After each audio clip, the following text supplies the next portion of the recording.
மதுரை மாவட்ட ஆட்சித்தலைவர் சங்கீதா அவர்கள் பொறுப்பேற்ற நாளிலிருந்து விடுதலை சிறுத்தைகள் எங்கே கொடியேற்றினாலும் அவர் தேவையில்லாமல் குறுக்கிடுகிறார்.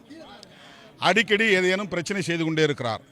உயர்நீதிமன்றத்திலே ஆணை பெற்ற பிறகும் திருமங்கலம் அருகே மேலப்பட்டி என்கிற இடத்திலே விடுதலை சிறுத்தைகள் கொடியேற்ற அனுமதி தாருங்கள் என்று சொன்ன பிறகும் தர மறுக்கிறார்.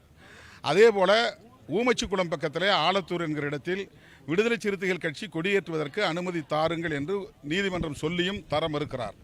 இப்போது புதூர் பக்கத்திலே ஏற்கனவே தொழிலாளர் விடுதலை முன்னணி ஏற்றிய கொடி காவல்துறையினரால் அகற்றப்பட்டு விட்டது, சாலையை அகலப்படுத்துகிறோம் என்கிற பணியில். அப்போது யாரும் எதிர்ப்பு தெரிவிக்கவில்லை, அதை விட்டுவிட்டார்கள். அவர்கள் தான் இப்போது சற்று உள்ளே தள்ளி, ஒரு 20 அடி உள்ளே தள்ளி கொடி கம்பத்தை நாட்டியிருக்கிறார்கள். ஏற்கனவே ஒரு கொடி இருக்குது, ரெண்டாவது கொடி எதுக்கு? முதல்ல என்ன சொன்னாங்கன்னா, நீங்கள் 50 அடி 60 அடி ஏற்றுறீங்க, அதனால் முடியாதுன்னு சொன்னாங்க. இப்போ என்ன சொல்கிறாங்கன்னா, அனுமதி இல்லாமல் ஏற்றுறீங்கன்றாங்க. அடுத்து என்ன சொல்கிறாங்க, கார்பரேஷன், மதுரை கார்பரேஷன் அனுமதி தந்தால் தான், என்ஓசி தந்தால் தான் ஏற்ற முடியுன்றாங்க. இது தனிப்பட்ட முறையில் இந்த மாவட்ட ஆட்சித்தலைவர் விடுதலை சிறுத்தைகளுக்கு எதிராக தொடர்ந்து செயல்பட்டு வருவது தெரிகிறது. இதை அரசின் கவனத்திற்கு, முக்கியமான மூத்த அமைச்சர்களின் கவனத்திற்கு கொண்டு சென்றிருக்கிறோம். அமைச்சர்கள் அனுமதி அளிப்பார்கள் அல்லது உரிய அனுமதியை வழங்கிய பிறகு நாங்கள் அந்த கொடியை ஏற்றுவோம்.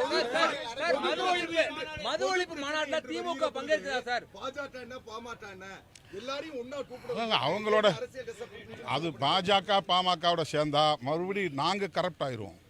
அவங்க ஃபண்டமெண்டல் பாலிடிக்ஸே காஸ்ட் அண்ட் ரிலீஜன் தான். அதனால் அவங்களோட சேர்ந்து எங்களுக்கு ஏற்கனவே பாமக சேர்ந்த ஒரு அனுபவம் இருக்குது. அந்த அனுபவத்தால் நாங்கள் ஒரு ஸ்டாண்டிங் ஆர்டர் மாதிரி அதை எடுத்துட்டோம். அந்த முடிவு நாங்கள் எடுத்துட்டோம். அதனால் நாங்கள் கூப்பிட முடியாதுன்னு சொன்னோம். அவங்க தனியாக பாமக மது ஒழிப்பு நடத்தினா அதை நாங்கள் வரவேற்காது, எங்களுக்கு ஒன்றும் பிரச்சனை இல்லை. நாங்கள் நடத்துகிற களத்தில் எங்களால் இணைய முடியல. அந்த அளவுக்கு எங்களுக்கு கசப்பான அனுபவத்தை அவங்க தான் கொடுத்தாங்க.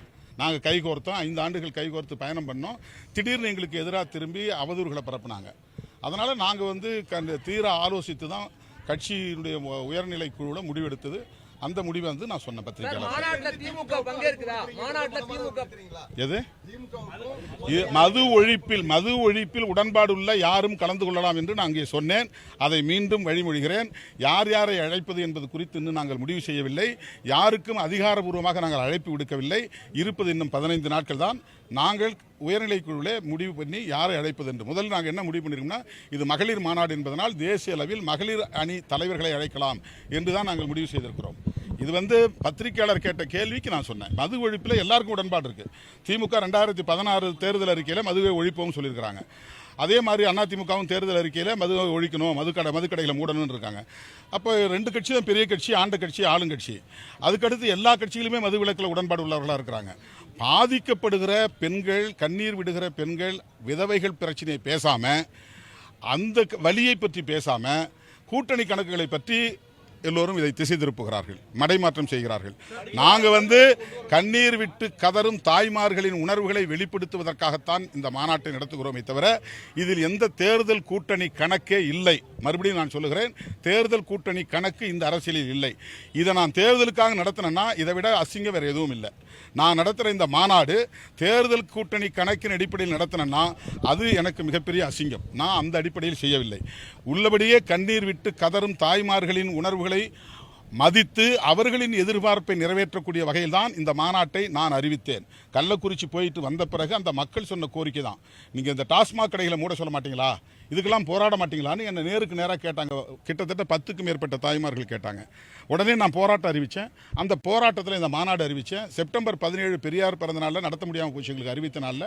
அதனால் காந்தியடிகளும் அதுக்கு பொருத்தமானவர் தான், மதுவிலக்கு கொள்கையில் தீவிரமாக இருந்தவர். அவருடைய பிறந்த நாளில் இந்த மாநாட்டை நடத்துகிறோம். இது 100 விழுக்காடு மது ஒழிப்புக்கான அரசியலை மட்டுமே முன்னிறுத்துகிறோம்.